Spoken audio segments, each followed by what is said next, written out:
अस्सलामुअलैकुम। दास्तान अरब का हम 39वां हिस्सा शुरू करते हैं। पिछले हिस्से में हमने सुना कि किस तरह से उतबा के बाग में मोहम्मद सल्लल्लाहु अलैहि वसल्लम बैठे थे और उसके बाद उनकी मुलाकात जिन्नों से हुई और उन्होंने सातों जिन्नों को कलमा पढ़ाया। इसके बाद हुजूर सल्लल्लाहु अलैहि वसल्लम मक्का वापस आए। अब हम आगे का किस्सा सुनते हैं। मैं अपने बाप दादा का मज़हब नहीं छोड़ सकता। अबू जहल चला गया। फिर मुतईम हुजूर सल्लल्लाहु अलैहि वसल्लम को साथ लिए आपके घर गया। इस तरह पूरे 1 महीने के बाद आप अपने घर में दाखिल हुए। हुजूर सल्लल्लाहु अलैहि वसल्लम पर जिस अंदाज़ की सख्तियाँ हुई थी वो अपनी नज़ीर आप है। अगरचे उस वक्त तक बहुत से लोग मुसलमान हो चुके थे, लेकिन इन मुसलमानों में इतनी ताकत न थी कि हुजूर सल्लल्लाहु अलैहि वसल्लम की हिफाजत कर सकते। अलबत्ता उनमें ईमान की ताकत इतनी भर उठी थी कि अगर हुजूर सल्लल्लाहु अलैहि वसल्लम उन्हें लड़ने की इजाज़त दे देते तो वह अपनी कमज़ोरी के बावजूद मुकाबला सख्त करते और दुश्मनों के छक्के छुड़ा देते। जब हुजूर सल्लल्लाहु अलैहि वसल्लम ताइफ से तशरीफ़ लाए तो दुश्मनों ने पहले से भी ज़्यादा सख्तियाँ कर दी।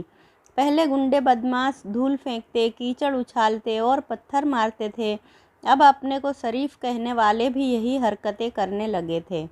हुजूर सल्लल्लाहु अलैहि वसल्लम जहाँ जाते और जिस रास्ते से गुज़रते और जिस जगह ठहरे होते, अबू लहब साए की तरह साथ लगा रहता।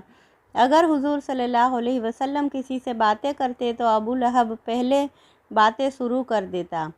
अरब में बहुत सी जगहों पर मेले लगते। इन मेलों में दूर दूर के कबीले आते। घुड़दौड़ होती, दंगल होते, शायरी में मुकाबला होता और हफ्तों मेले लगे रहते। हुजूर सल्लल्लाहु अलैहि वसल्लम इन मेलों में जाकर तबलीग इस्लाम करते। उकाब अरबों का एक मशहूर इल्मी और कौमी दंगल था और शानदार मेला भी। 100 कोस से लोग आकर इस मेले में शरीक होते। अरब के मशहूर पहलवान, लड़ाकू, शायर, काहिनों, आरफ सभी आते थे। हर फ़न का मुकाबला ज़ोरदार होता था। हुजूर सल्लल्लाहु अलैहि वसल्लम भी इस मेले में तशरीफ़ ले गए। कुरैश के तमाम बड़े लोग थे ही। एक दिन आप एक आम रास्ते पर खड़े हो गए और लोगों को जमा करके तकरीर करने लगे। अगरचे हुजूर सल्लल्लाहु अलैहि वसल्लम जानते थे कि यह कुफ़ार का मजमा है। हर आदमी बाप दादा के मज़हब का दीवाना है और बुतों का शैदाई है। ऐसे मजमे में बुत परस्ती के ख़िलाफ़ कुछ कहना एक भारी ख़तरा मोल लेना है। आप तकरीर कर रहे थे और लोग हैरत और शौक़ से सुन रहे थे। अबू लहब पास ही खड़ा था। वो मजमे के शौक़ को देखकर परेशान हुआ। सोचने लगा कहीं मोहम्मद सल्लल्लाहु अलैहि वसल्लम के जादू में लोग आ न जाए। फ़ौरन बोल उठा, ऐ अरब भाइयों, यह मेरा भतीजा है। अपने बाप दादा के मज़हब से फिर गया है। ख़याली खुदा की पूजा करता है। ख़याली खुदा की पूजा की बात करता है। झूठी बातें कहता है, इसलिए इसकी बातें ना सुनो। नाऊज़ु बिल्लाह। अबू लहब को करीब करीब तमाम लोग जानते थे। ठट्ठा मार कर हंसने लगे और एक एक कर खिसकने लगे। अबू लहब भी अपने खैमे की तरफ बढ़ा। कुछ ही कदम चला था कि एक आदमी ने उसके कंधे पर हाथ मारा।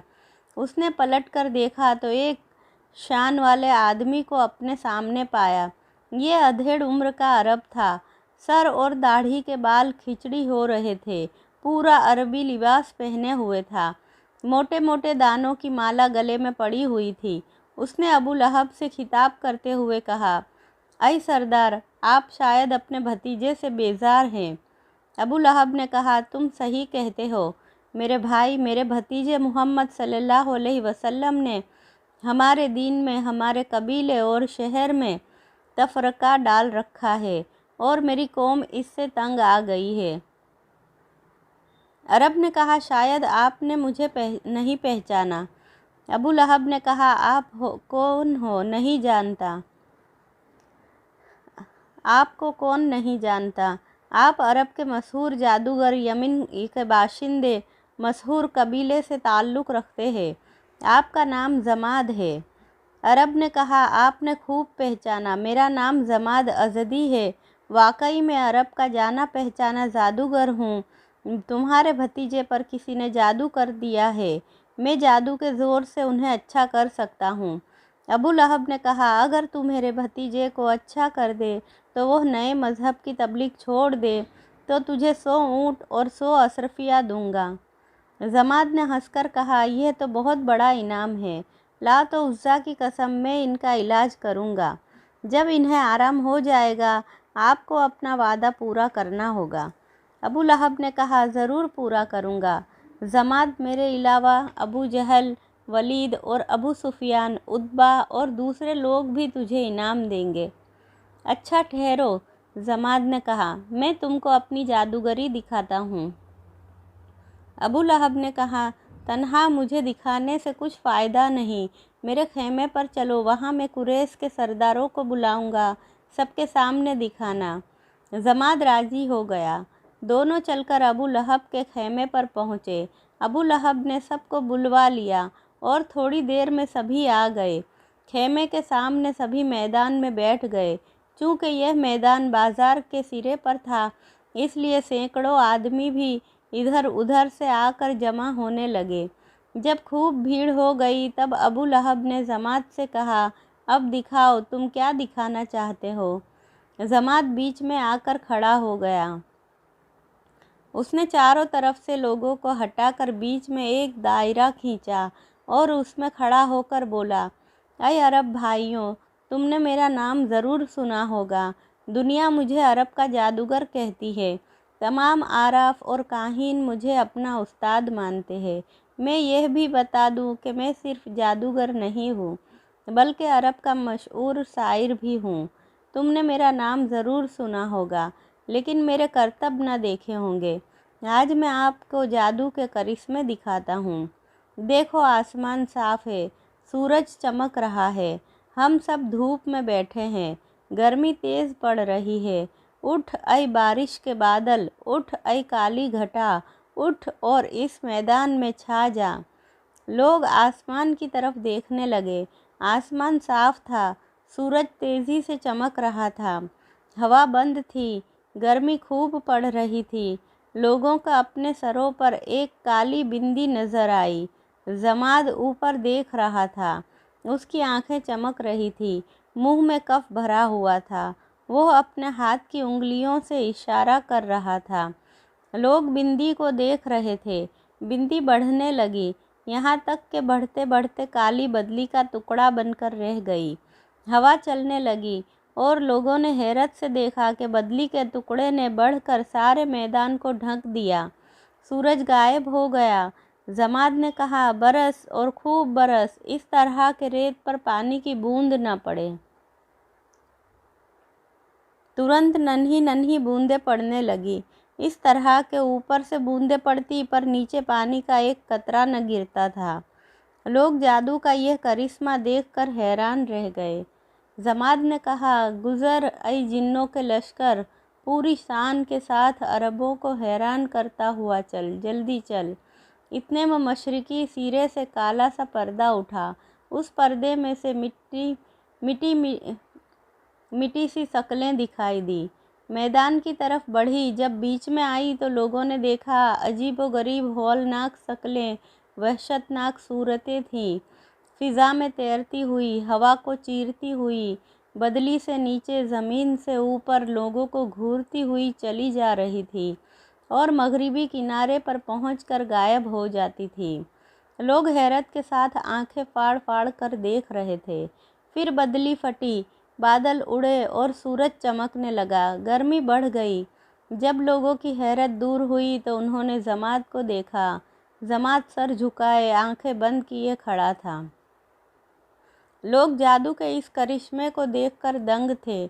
उन्होंने आज ऐसा करिश्मा देखा था जिसने उन्हें ताज्जुब से भर दिया था और वो बहुत ज़्यादा खौफ में भी पड़ गए थे। वो हैरत और खौफ भरी नज़रों से जमात को देख रहे थे। जमात ने धीरे धीरे सर उठाया, लोगों को देखा। उसकी आंखें लाल थी और चमक रही थी। किसी कि उसकी आंखों की तरफ देखने की हिम्मत न हुई। अबू लहब ने कहा, जमाद, तुम वाकई जादूगरों के उस्ताद हो। आज तुमने करतब दिखाए जो कभी न देखे थे। अब हम सबको ये यकीन हो गया है कि तुम अपने जादू के ज़ोर से मेरे भतीजे मोहम्मद सल्लल्लाहु अलैहि वसल्लम को ठीक कर दोगे। हमें अफसोस है कि हमने तुमको पहले क्यों नहीं बुलाया। अगर तुम आ जाते तो ये फितना न बढ़ने पाता, मगर अब भी कुछ ज़्यादा नहीं बिगड़ा है। मैं तुमसे इल्तिजा करता हूँ कि तुम मेरे भतीजे का इलाज करो। जमाद ने कहा, अगर आप बुला सकते हैं तो अपने भतीजे को यहीं बुला ले। देखिए मैं किस तरह और कितनी जल्द उनका इलाज करता हूँ। मैं बुलाता हूँ, उम्मीद है कि वो आ जाएगा। ये कहते ही अबू लहब ने एक गुलाम को भेजा और उसे हिदायत कर दी कि यहाँ की कोई बात मोहम्मद से ना कहे। गुलाम चला गया। थोड़ी देर में वो हुजूर सल्लल्लाहु अलैहि वसल्लम के साथ वापस आ गया। अबू लहब ने कहा, मोहम्मद, मैदान में जो आदमी खड़ा है उसे आप जानते हैं? हुजूर सल्लल्लाहु अलैहि वसल्लम उसे नहीं जानते थे। बोले, मैं नहीं जानता। इसका नाम जमाद है, यमन का बाशिंदा है, बड़ा जादूगर है। यह तुम्हारा इलाज करेगा। तुम पर किसी जिन का असर है, यह उस जिन को पकड़ेगा। हुजूर सल्लल्लाहु अलैहि वसल्लम मुस्कुरा दिए। फरमाया, चचा, मुझ पर किसी जिन का असर नहीं है, तुम धोखे में ना पड़ो। मैं खुदा का बंदा और उसका रसूल हूँ। अबू लहब ने बुरा सा मुंह बनाकर कहा। फिर वही झगड़े की बात शुरू कर दी। खुदा कोई नहीं है। खैर, इस बहस को छोड़ो, ज़रा तुम जमात के पास चलो। आप जमात के पास खड़े हुए। जमात ने आपको देखा, बड़े गौर से देखा। आपके चेहरे का रोबो जलाल देखकर उसके चेहरे पर कुछ घबराहट पैदा हुई। हुजूर सल्लल्लाहु अलैहि वसल्लम ने बोलने में पहल की। जमात, अरब के मशहूर जादूगर, बोलो, तुम मुझसे क्या कहना चाहते हो? जमात ने रुक रुक कर बताया, आप पर एक बड़े जिन का साया है। मैं आपको अपना मंत्र सुनाता हूँ, सुन ले। आपने मुस्कुराते हुए कहा, जमात, मुझ पर किसी जिन वगैरह का साया नहीं है। तू जादूगर है, जादूगरी से लोगों को हैरत में डाल देता है। लेकिन मैं खुदा का पैगंबर हूँ।